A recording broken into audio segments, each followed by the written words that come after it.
Yeah, good evening all and welcome to another special episode of Respire, a podcast series. So this is a joint initiative by NATCO and Voice of Healthcare team. So Respire is nothing but one voice at a time fighting against lung cancer. So you all know, audience, lung cancer is the most common and remains one of the leading cancer-related deaths in India. And also a lot of misconceptions, myths and gaps are there to understand what exactly it is. So it always falls under the shadow of focus and expertise. So today we have the expert, Dr. Suresh, HOD and senior consultant from Apollo Chennai, and he's the most renowned oncologist. And to throw some light on this uh, lung cancer awareness and what welcome to you, doctor. Yeah, thank you, Sundeep. Thank you. Happy to be part of this lung cancer awareness Respire program. Okay. Sir, a lot of public will have that misconception myths, and thanks for your valuable time sparing with us and clarifying our doubts. So, coming to understand the burden. So, if you under what percentage of lung cancer is prevalence in India, sir? See, coming to lung cancer, it's the fourth most common cancer in India, and the burden is such that we'll be expecting to have around 1.6 new patients diagnosed with lung cancer in 2025, of which nearly 70% will be males and 30% will be females. So the enormous burden is there, and unfortunately, we might be uh, looking these patients at an advanced stage rather than an early stage. And if you talk about smokers and non-smokers, sir, it is common for both of them, or any higher risk is there for smokers? Yeah, it is most commonly seen in smokers, but when it comes to non-smokers, passive smoking is still there. And coming to the environmental pollution and the air pollution, the people who are not smoking are also being diagnosed with lung cancer now. So the percentage of patients who are non-smokers are increasing now. Okay. So this percentage of non-smokers are increasing. The factors which you are explaining, pollution, all those things. So these are really the major risk factors, sir, apart from smoking. No, we do have much other things because smoking and air pollution are all a trigger. We have genetic makeup in our body which will say that we might go in for cancer. So it needs some trigger point, and then smoking is one. It makes a trigger, and then the patient loses his immunity or her immunity, and then cancer develops. Similar way in air and other passive smoking also will be there. So the common denominator in all the new cancers will be a genetic makeup. So a trigger factor is there, so that you get the second gene also will be getting affected, and then you go into have cancers. Okay. So you talked about the burden. So coming to the signs and symptoms, what kind of symptoms should never be ignored by the patient? Yeah. So whenever a patient comes, he says, "Sir, I didn't have any pain, I didn't have any cough," but uh, most of the times this can be asymptomatic. So when we come to lung cancer, we can divide into things like generalized. He can have some pain, generalized weakness, weight loss, tiredness, and all this can be there. When it comes to involvement of lung, it can be difficulty in breathing, even moving a little away from its normal work spot. That's called dyspnea exertion. That can be there. Cough can be there. When we cough, we can be having a blood. That's a hemoptysis. Then there can be change in his voice, and then wheezing, difficulty in breathing. So these are all changes which is attributed to disease in the lung. Whereas if it's going to be spread somewhere, he can have something like dizziness, fits, headache when brain is affected. He can have bony pain when bones are affected. He can have changes in appetite or jaundice when lungs are affected. So, depending upon the involvement of the disease and the extent of disease, the symptoms might be different. So, whenever a patient or a person experiences a prolonged weakness, tiredness, cough, fever, unexplained weight loss, headache, dizziness, he has to go to his family physician, work up for that. So it is not limited to cough and blood alone, in which can result in lung cancer. It can be varied causes. So each and every symptom should not be missed by the patient. Okay, not only prolonged cough and not only blood in the sputum, but also other symptoms also generally. Okay, sir. And how does we can detect early, sir? Diagnosis methods. So detection is different. So we have when the patient comes to us with all the symptoms, then we do a basic X-ray, and then we might see some shadows in the lung or fluid collections in the pleura, and then we'll be expanding with CT scan, MRI, PET scan. So these are all detection. Then we come something called a screening. So we need to do pick up cancer before it is presenting to you. So that's called Mm. screening program.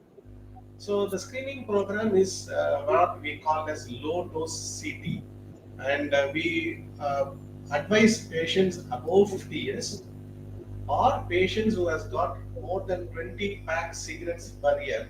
So all these patients should undergo a screening program to see whether they have any symptoms for lung cancer. So the screening part is different, diagnosis part is different. Okay. And when you talk about this low dose CT scans, how far it is affordable to the patients coming over from tier 2 and tier 3 cities and other rural towns? So low dose CT is affordable. So I don't deny that because the number of centers and in the tertiary care centers in cities, they do have a low dose. But the problem is not the affordability here; it is the reach. The Mm. tier 2 and tier 3 cities does not have a low dose CT, and we don't have an special lung cancer screening programs to diagnose patients at the earliest stage. So the LDCT, that's what we call, is affordable, but the reach is not there. Reaches. Okay. So early detection plays a very crucial role in lung cancer, sir. That is what Yeah. we you said us. And coming to the treatment, sir, because I think you are one of the most experienced to discuss on this treatment part, sir. We have seen last decade, I think 20 years of 20, practice. I know, sir, 20 years 25 of practice. years of What could, practice. Yeah. what is the, sir? Yeah. Yeah, 25 years of practice, we have seen a long and a great difference Yeah, in managing lung cancer. Yeah. yeah. So what is that evolution, sir, in treatment landscape, lung cancer? So when we started our practice in the early 2000s, so it was lung cancer, and we just divided it into small cell and non-small cell lung cancer. And then we had a non-small cell, which is again divided into squamous cell and adenocarcinomas. And then we had chemotherapy, which can target adenocarcinomas like pemetrexed, platinum. Whereas if it's going to be squamous cell, we had gemcitabine and platinum. By 2004 onwards, we were into the era of genetic mutation studies. Then we saw that the lung cancer had got more targetable genes. So there were genes which triggered the cancer, and then we were able to identify these targetable genes. The earliest gene was called EGFR, that is epidermal growth factor receptors, and we had a molecule like erlotinib and jeftinib. Those are all first generations. Then now we are into third generation like osimertinib. By 2007, we had ALK mutations. So that was an alkaline anaplastic lymphoma kinase gene. Then subsequently, with more and more science and things, we wanted to know what are all were their causes for lung cancer. So we went, and then from something called PCR study, immunohistochemistry study, we went on to Sanger sequencing, next generation sequencing, and now we are seeing that there are more than 20 gene mutations in lung cancer which can be targeted with medicines. So they are all called targeted treatment. Then the last 1 decade, we are having something called immunotherapy. See, basically, the cancers in our body develops when our immunity is down. So we are having medicines which will boost our immunity and then tries to attack the cancer cells. So this is called immunotherapy. So from a generalized treatment, now we are moving to targeted and immunotherapy, which is all the more called a personalized cancer treatment for the lung cancer patients. Okay, sir. And sir, when you were talking about this targeted therapy, which started identifying the mutations and genes from 2004, so the affordability now, because of a lot of generic players, the affordability is there for the patients. And one more thing, sir, whenever the patient comes to you, he thinks about the quality of life. Is this really, this targeted therapy also has an impact on quality of life of the patient, sir? Yes. So initially, when we had chemotherapy, uh, there were more side effects. The patient had vomiting, nausea, hair loss, weakness, tiredness, and the immunity was down, so they might end up with infections, fever, the area, and all those things. So patients were very afraid or very hesitant to take treatment. But with the advent of this targeted treatments, monoclonal antibodies, immunotherapies, the side effect profile all has come down. What happens is that the effective treatment or hitting the cancer cells are more and the bystander effects are very less, which means your normal cells are not affected, which translates to lesser side effects. So the targeted medicines and immunotherapies what you are giving now will have less side effects, well tolerated, with a very good result. So that is how we are developed. So because of this immunotherapy, targeted therapy, so you can personalize the treatment. That is what you are saying, sir. So you will personalizing the treatment in different types of cancer, lung cancer, sorry, for each patient based upon his tolerability. Yes. So when a patient comes to us, initially we do a biopsy. See, this biopsy is more important because we need to confirm the disease. Second, after confirming, we need to know what type of disease it is: adenocarcinoma, squamous cell carcinoma, small cell carcinoma, large cell neuroendocrine carcinomas. So these are the various types on which we need to know because our treatment plan will be depending upon the pathology. And beyond that, these tissues are needed for the next generation sequencing. That is what the targetable mutations are there. So we are able to identify different genes which has triggered the lung cancer. So that is where we are going. Now, apart from the tissues, even if you are not having enough tissue to do this NGS panel, we are able to do something from the blood. So the science has advanced, and this is called liquid biopsy. In the liquid biopsy, we are able to see circulating tumor cells, the DNAs, RNAs are easily captured, even if there is going to be a small molecule or a single cell of cancers. We are able to identify that and see what is the specific mutations which are in the cancer cells and treat accordingly. So that is what we have evolved now. Okay. And coming to the same, sir, accessibility and affordability, because it's a harping point in India. So, what are the major barriers you see, sir, when to assess the quality cancer care in India, as your So now even the testing of the genes was is very expensive.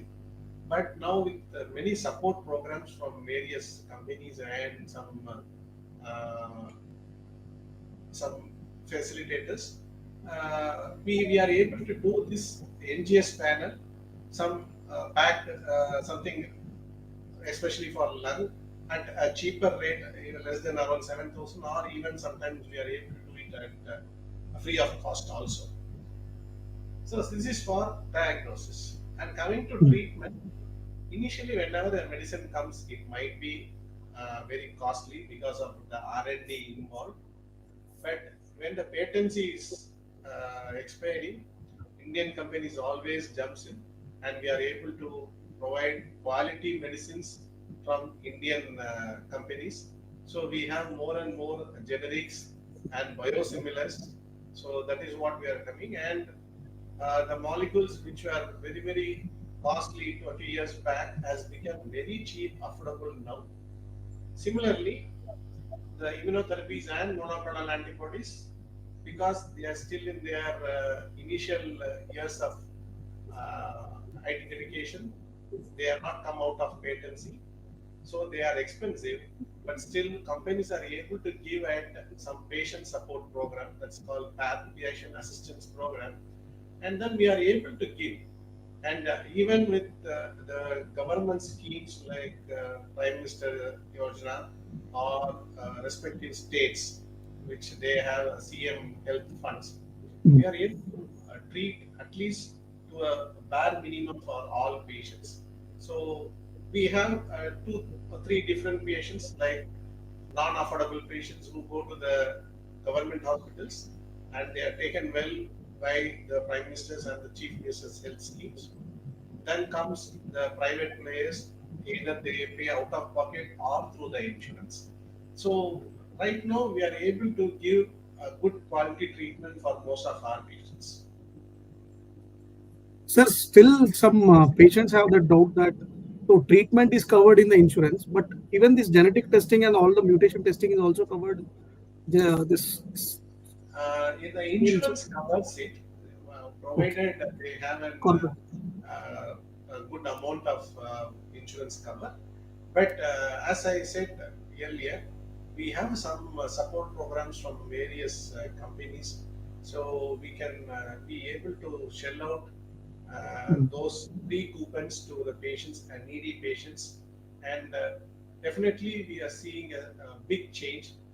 Say, suppose a 12 gene panel test or 14 gene panel test is able to do at 7,000 rupees, which might have cost around 40,000 rupees, given at 7,000. And then most of the patients are able to do that now.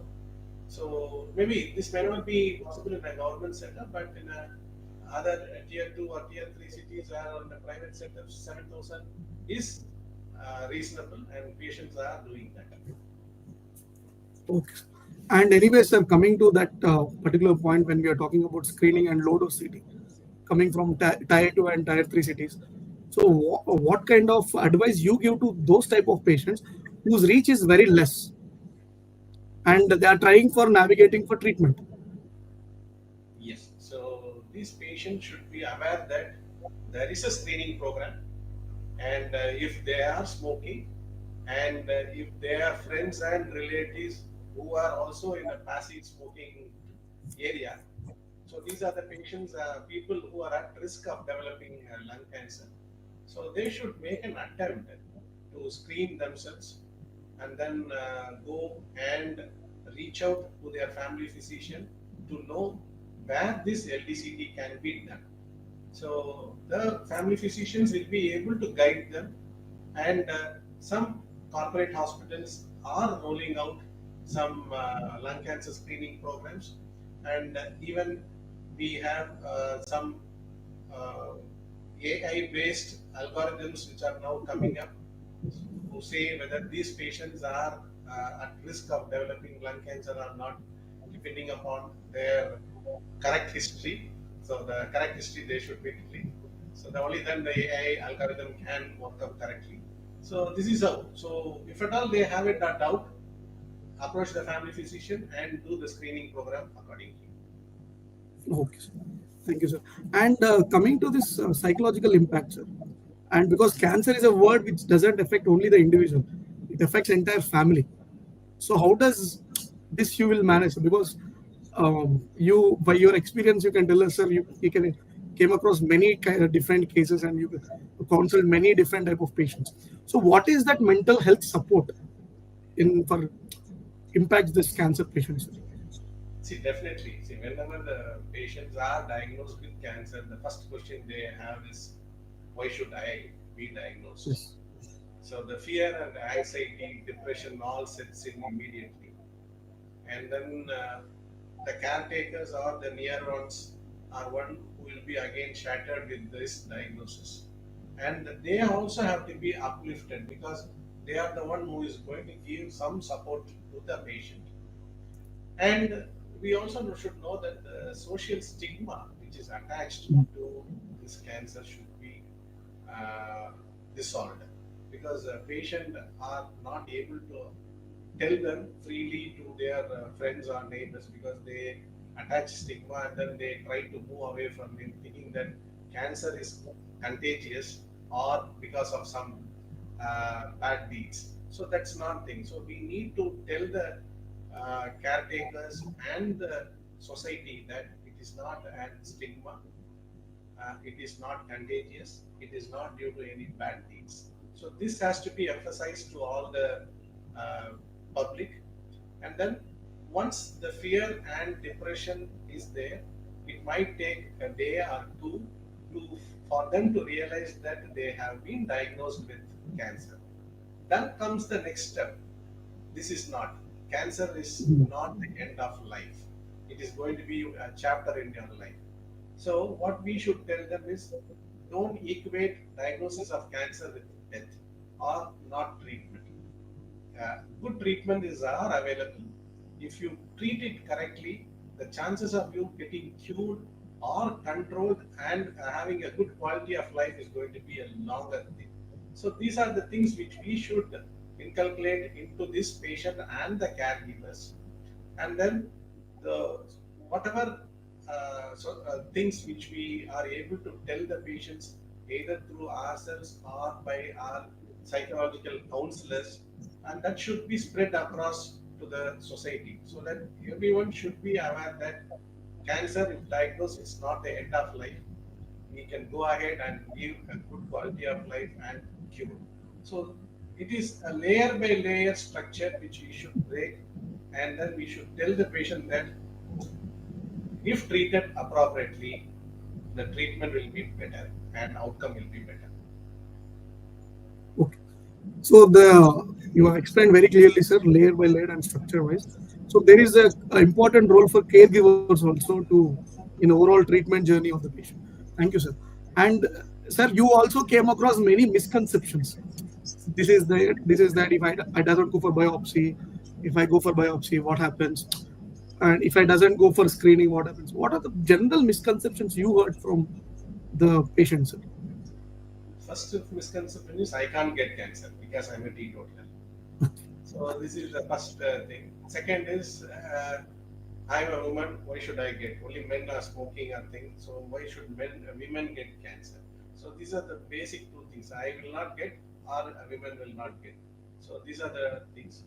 And then uh, pain. So people always associate that painless swelling, painless problem is cancer. If there is pain, then it is not cancer. So these are also misconceptions. And cough should be always there to say that cancer is there.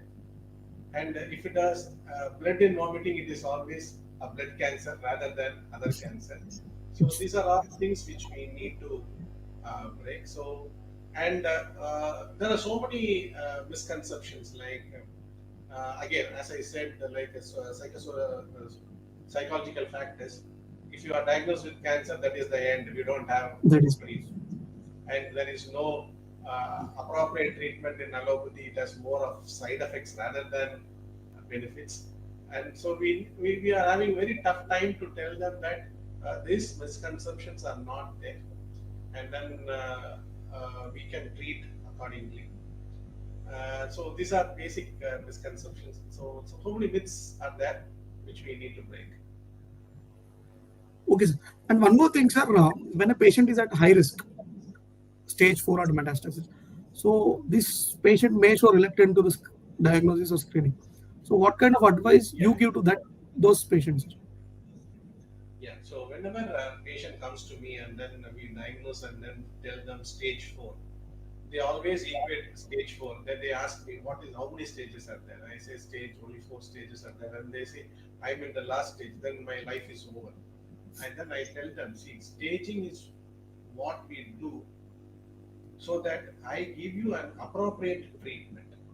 It is not that I stage 1 and do different treatment, I stage 4 and do surgery there. So, universal law is that we stage the disease and treat according to the stage. So, it is not the end of life, it is how we treat. If stage 1, yeah, surgery might be okay, which means the disease is in one particular place. Stage 2 is one particular place and nearby nodes or it is spread to nearby. So the amount of surgery what you need to do is maybe more, and you might need to add radiation or chemotherapy. Suppose if it's going to be stage 3, then means you need to downstage the disease upfront with chemo, radiation, and then think about surgery. Fourth stage is yes, it has spread beyond that thing to bone, brain, lung, liver, which means the local treatment like surgery and radiation may not be appropriate, and it has to be chemotherapy and it has to go lifelong. So this is what stage 4. So I tell them that stage 4 is not end of life. It is how I am going to treat you and the basic principle what I am going to treat you. So this takes time for me to explain, and then they have, as usual, the resistant and fear because stage 4 I am going to die. But once we make them understand that this is the principle of treatment, they start the treatment, and then by end of 1 or 2 months, the disease comes down and the quality of life improves, and then they are happy. Then they repent, saying that yeah, I made a mistake. That it's stage 4 and the end of life. No, we have good life. So this is one thing. And coming again in my 25 years of experience, stage 4 was really bad 25 years back. Last 10 years it has improved much, and now we are thinking about moving ahead, giving more than 3 5 years of good life even in stage 4 lung cancer, and in breast cancer we are going beyond 5 years in stage 4 disease. So stage 4 people don't get taken back by stage 4. It is just that how I am going to treat you or how your consultants are going to treat you. So stage 4 means that's all, nothing like end of life. Thank you, sir. And you have explained and make us understand each and every step very clearly. And also, sir, to conclude this talk, I need one powerful, strong message for the general public and also the mean to say the patients who are listening to our talk. So the general talk, as I said, the entire crux of my thing is that um, don't get offended by the word cancer. It's not a stigma. You can overcome that. It can be a chapter in your life, not end of life. If treated appropriately, cure rate is more. Especially if you are diagnosed in an earlier stage, cure is more. You have got a good life, and we have seen patients living more than 5 years. And in other cancers, yes, they are gone to get married, have children, and all those things. But in a lung cancer, it is always in a later stage, so we don't speak about children, or marriage, because the most common time of diagnosis at lung cancer is 55. Second, um, don't stigmatize cancer. You have to take care of the person. Give positive vibes to the person. So don't go and tell them you are diagnosed in stage 4. My friends are stage 4. He died and all. Always encourage the patients to go ahead with treatment so that they see some light at the end of the tunnel. Don't switch off your light even before the treatment starts. And then quit smoking. Have good quality of life with good vegetables, more exercise, and all those things. So these are the basic things which I would tell my viewers. Thank you, sir. Even in this busy schedule, you have taken time to make us understand what is this lung cancer. And generally, this podcast series is all about to fight against lung cancer, sir. You have taken time for us, and you make us understand. Thank you very much, sir. And keep continue smiling, sir. I still can see that smiling face. If the patient comes automatically by seeing you, the way you explain to the patient counseling, I still remember those days, sir. Thank you very much, sir, once again for giving the time. And this initiative was supported by Voice of Healthcare, sir. So this is collectively done by NATCO and Voice of Healthcare, sir. Thank you, technical support. Thank you. Thank you, sir, once again. Thank you very much. Thank you for the time, sir. Yeah, thank you, Sundeep. Thank you, Voice of Healthcare and NATCO. Thank you, sir. Happy evening. Yeah, thank you. Thank you, sir.